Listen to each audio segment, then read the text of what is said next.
જય શ્રી કૃષ્ણ. લે વીજોડી, હા મેં કીધું આજે હાલો આટો મારી આવું ને જઈ આવું. સારું થયું આવી, સારું થયું આવી. કેમ છે તારા તબિયત પાણી? બહુ સારા હો, હે બહુ સારા, કઈ વાંધો નથી.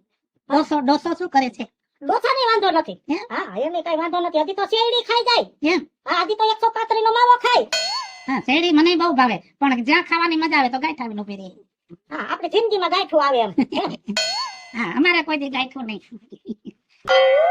બાપુજી હા બેટા. આજનું મેનુ સાંભળો. હા બટેટાનું શાક, પૂરી, ગુંદા ભરેલા, તમારા મનપસંદ તળેલા મરચા, પૂરી અને સાથે બીજું કઈ બનાવવાનું છે?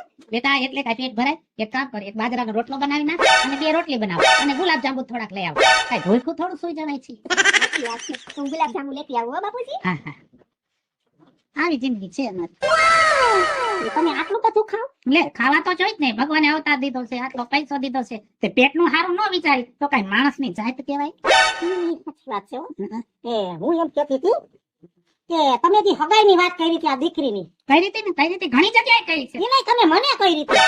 કાલે ઈ એક ઠેકાણું મેં પૂછ્યું છે.